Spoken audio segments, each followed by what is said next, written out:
नमस्कार, आर्य न्यूज देख रहे हैं आप। मैं हूं आपके साथ पल्लवी सिंह। उत्तराखंड बुलेटिन की शुरुआत करेंगे। उत्तराखंड में काशीपुर में रिश्तों को शर्मसार कर देने वाला एक मामला सामने आया है। यहां पर एक भांजे ने अपने मामी के प्यार में पड़कर कथित रूप से अपने सगे मामा का कत्ल कर दिया है। आरोप सामने आया है कि उसकी साजिश में प्रेमिका मामी ने भी साथ दिया और पुलिस ने अब इस हत्या के आरोप में मृतक का भांजा और मृतक की पत्नी को गिरफ्तार कर लिया है। पुलिस के अनुसार यह हत्या आरोपी अपनी मामी के साथ अवैध संबंध में था और उनके आड़े आ रहे मामा को रास्ते से हटा दिया गया। एसएसपी ने इस पूरे हत्याकांड का खुलासा करने वाली टीम को 5,000 रुपए का इनाम देने की भी घोषणा कर दी है। साथ ही पुलिस के मुताबिक आरोपी सौरभ ने बताया कि उसके मामा ने मेरठ निवासी प्रीति कौर उर्फ लाडो से लव मैरिज की थी, लेकिन शादी के बाद मामा शराब पीकर मामी को पीटता था। इसी बीच उसने मामी से नजदीकियां बढ़ाई और इसके बाद अवैध संबंधों के चलते मामा की हत्या कर दी गई। उसने बताया है कि कुछ दिन बाद ही मामा को इस अवैध संबंध के बारे में भी पता चल गया था, जिसके बाद मामी की खूब पिटाई की और मजबूरन मामा की हत्या करनी पड़ी।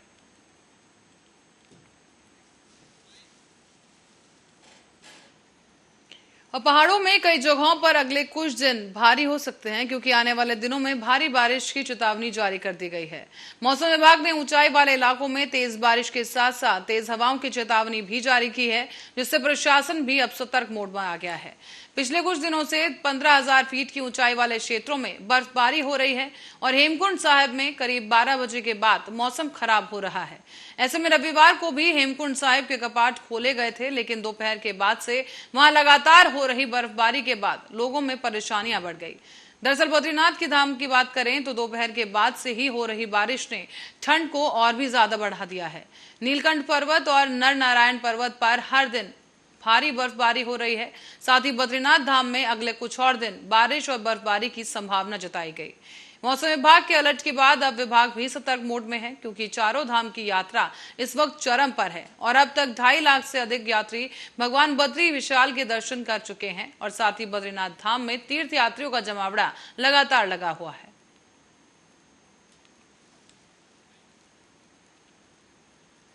और रुक करेंगे अगली खबर की ओर, जहां भारत की प्रसिद्ध बैडमिंटन स्टार साइना नेहवाल ने भी रविवार को अपने पिता के साथ केदारनाथ धाम के दर्शन और पूजन किए।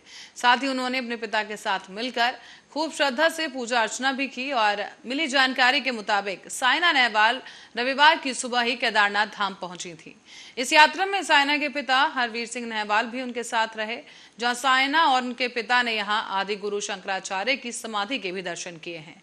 इस दौरान श्री बद्रीनाथ केदारनाथ मंदिर समिति के अध्यक्ष अजेंद्र अजय ने उन्हें प्रसाद के रूप में तुलसी की माला और बद्रीनाथ जी के अंग वस्त्र भेंट किए हैं। इस दौरान साइना बाबा केदारनाथ धाम को काफी देर तक निहारती हुई भी नजर आई हैं। साथ ही वहां पर हिम आच्छादित चोटियों का प्राकृतिक सौंदर्य देखकर साइना काफी खुश नजर आई। केदारनाथ धाम में पूजा अर्चना के बाद साइना नेहवाल वापस लौट गई। और साथ ही जानकारी के मुताबिक बताया जा रहा है कि केदारनाथ दर्शन के बाद साइना अपने पिता के साथ बद्रीनाथ के लिए रवाना हुई।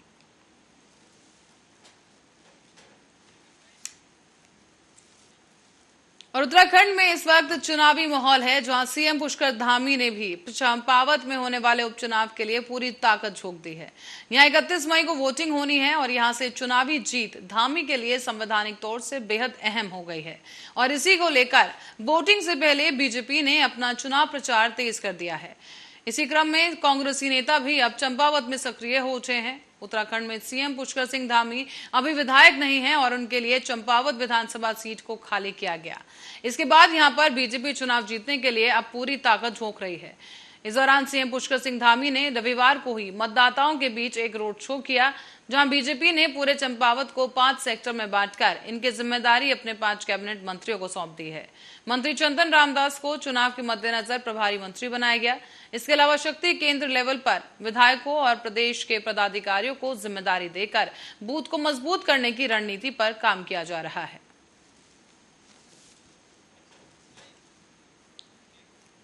और खबर देहरादून से है, जहां पर Rajiv Gandhi international cricket stadium इन दिनों बदहाल स्थिति में पहुंच गया है। स्टेडियम की इस बदहाली से क्रिकेट प्रेमियों में निराशा तो है ही, साथ ही वो काफी हताश भी हो गए हैं। तो वहीं इस स्टेडियम में जो कोई देशों के मैच गवा रहे हैं और यहां पर आज इस बदहाली पर क्रिकेट प्रेमी आंसू बहा रहे हैं।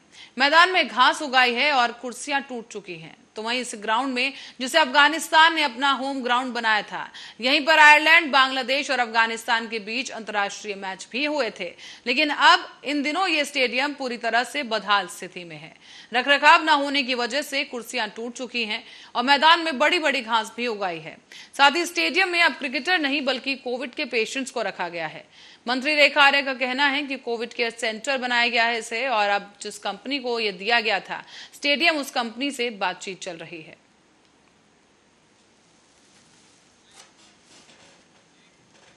और इस बीच दिल्ली के सीएम अरविंद केजरीवाल और आम आदमी पार्टी के उत्तराखंड में जितने भी जो कार्यकर्ता हैं उन्हें एक बड़ा झटका लगा है, क्योंकि यहां पर मीडिया रिपोर्ट्स की खबरों के अनुसार आम आदमी पार्टी के मुख्यमंत्री पद के उम्मीदवार रहे कर्नल अजय कोठियाल सत्ताधारी भारतीय जनता पार्टी में जल्द ही शामिल हो सकते हैं। सियासी गलियारों में अब ये चर्चाएं काफी तेजी के साथ बढ़ रही हैं और आगे आपको बताते चले कि अब ये बातें भी होने लगी हैं कि कर्नल जल्द ही भारतीय जनता पार्टी की सदस्यता ग्रहण कर सकते हैं। आपको बता दें कि कर्नल कोठियाल ने आम आदमी पार्टी से हाल ही में इस्तीफा दिया है और अब कर्नल अजय कोठियाल के बाद आम आदमी पार्टी छोड़ने के बाद से ही ये अटकलें लगाई जाने लगी थी कि वो जल्द ही भाजपा का दामन थाम सकते हैं। मीडिया रिपोर्ट्स के मुताबिक बताया जा रहा है कि कर्नल कोठियाल 31 मई यानी मंगलवार को बीजेपी में शामिल हो सकते हैं। कर्नल अजय कोठियाल ने अपने सियासी सफर की शुरुआत 1 साल पहले 2021 में ही की थी, जहां वो भारतीय सेना से स्वेच्छा से सेवानिवृत्ति लेकर आम आदमी पार्टी में जुड़े थे। उनकी गिनती इंडियन आर्मी के बहादुर अफसरों में होती थी और उन्हें कीर्ति चक्र, शौर्य चक्र और विशिष्ट सेवा मेडल जैसे तमाम सम्मानों से नवाजा जा चुका है।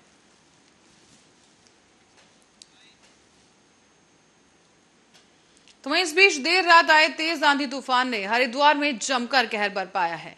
कई जगहों पर पेड़ गिरने की घटनाएं सामने आई। तो वहीं इस दौरान लक्सर कोतवाली क्षेत्र में पेड़ के नीचे आने से एक युवक की मौत हो गई है।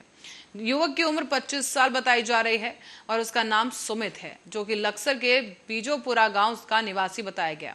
पुलिस ने मृतक के शव को अब कब्जे में लेकर पोस्टमार्टम के लिए अस्पताल भिजवा दिया है। दरअसल रविवार की देर रात को ही अचानक तेज आंधी तूफान चलने लगा, जिसमें सुमित नाम का ये युवक बीजोपुरा अपने गांव से सुल्तानपुर अपनी रिश्तेदारी में गया था। लेकिन सुबह जब वो घर के लिए वापस निकला और जैसे ही लक्सर में पहुंचा तो चौधरी पेट्रोल पंप के पास उसके पहुंचते ही अचानक तेज आंधी से सड़क किनारे खड़ा पेड़ गिर पड़ा। ऐसे में बाइक चला रहे सुमित पेड़ के नीचे दब गया और इस दौरान उसकी मौत हो गई है। बताया जा रहा है कि लक्सर चौकी प्रभारी यशवीर सिंह नेगी ने कहा कि मृतक युवक के सिर में गहरी चोट आई थी और शव को कब्जे में लेकर अब पोस्टमार्टम के लिए अस्पताल भेजा जा चुका है। तो वहीं इस युवक की मौत से परिजनों में शोक की लहर है।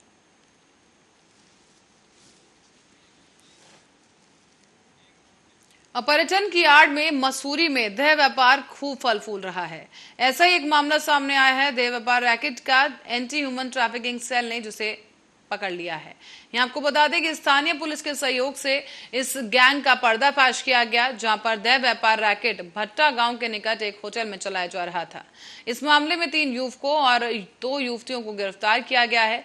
कोतवाल गिरीश चंद्र शर्मा ने बताया कि LIU को मसूरी देहरादून रोड पर प्रसिद्ध पर्यटन स्थल भट्टाफाल के समीप स्थित एक होटल फॉलवे में देह व्यापार रैकेट के संचालन की सूचना मिली थी। इसे उच्च अधिकारियों ने संज्ञान में लेने के साथ ही एंटी ह्यूमन ट्रैफिकिंग सेल को अवगत कराया। इस पर शनिवार की रात को ही एंटी ह्यूमन ट्रैफिकिंग सेल की टीम मसूरी पहुंची और स्थानीय पुलिस को साथ लेकर होटल में छापेमारी की गई। इस दौरान कई कैमरों में आरोपी आपत्तिजनक हालत में पाए गए। उन्हें तत्काल ही गिरफ्तार कर लिया गया है।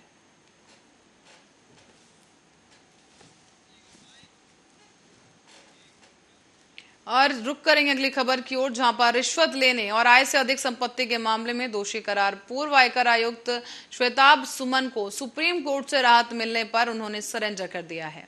दरअसल नैनीताल हाई कोर्ट ने श्वेताब को CBI कोर्ट से हुई पूर्व की सजा को कायम रखते हुए हिरासत में लेने के आदेश दिए थे, लेकिन इस पर श्वेता सुमन ने सुप्रीम कोर्ट में SLP यानी कि स्पेशल लीव पिटीशन दाखिल की थी, लेकिन सुप्रीम कोर्ट से भी श्वेताब सुमन को राहत नहीं मिली। चूंकि देहरादून 2019 में श्वेताब सुमन को हरिद्वार जेल शिफ्ट किया गया था, इसलिए मोहलत खत्म होने पर श्वेताब सुमन ने रविवार को जिला कारागार रोशनाबाद पहुंचकर सरेंडर कर दिया है। इस दौरान आय से अधिक संपत्ति के इस मामले में स्पेशल जज प्रिवेंशन ऑफ करप्शन यानी CBI देहरादून ने 13 फरवरी 2019 को ही श्वेताब सुमन को 7 साल की सजा सुनाई थी। इसके बाद उसे देहरादून की सुद्धोवाला जेल भेज दिया गया और वहीं पर जेल में मोबाइल पकड़े जाने के बाद 2019 में ही पूर्व IRS अधिकारी श्वेताब सुमन को हरिद्वार के जेल में शिफ्ट किया गया था।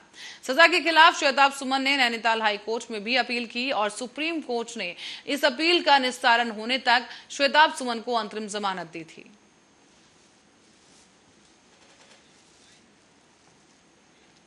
और इस बीच उत्तराखंड से साइबर ठगी का एक मामला सामने आया है, जहां पर साइबर ठगी के 3 मामले लगातार सामने आए। इस दौरान आपको बता दें कि करीब 3 व्यक्तियों से इन साइबर ठगों ने भारी रकम लूट ली है। करीब आपको बता दें कि 2,45,000 रुपए की ठगी इन्होंने अंजाम दी, जिस पर पुलिस ने इन तीनों मामलों को दर्ज कर लिया है। साथ ही पहला मामला आपको बता दें कि एमिनेंट हाइट्स बलवीर रोड निवासी अंकिता का है, जिन्होंने बताया कि उन्हें 17 मई को OLX पर एक पुरानी स्पोर्ट्स साइकिल दिखी थी। विज्ञापन पर दिए गए नंबर पर जब उन्होंने फोन किया तो व्यक्ति ने अपना नाम रोहित कुमार बताया। साइकिल की कीमत 16,000 रुपए बताई गई। दरअसल 18 मई को आरोपित ने साइकिल खरीदने के लिए उन्हें फोन पर एक QR कोड स्कैन करने के लिए कहा था, जिसके बाद उनके बैंक खाते से 1,15,000 रुपए की निकासी हो गई। अगला मामला आपको बता दें, डालनवाला कोतवाली निरीक्षक NK भट्ट ने बताया है, जहां पर एक अज्ञात के खिलाफ मुकदमा दर्ज कर लिया गया। तो इस साइबर ठगी के इस दूसरे मामले में अज्ञात व्यक्ति ने खुद को एक फ्लिपकार्ट का कर्मचारी बताते हुए युवक के खाते से 70,000 रुपए उड़ा दिए।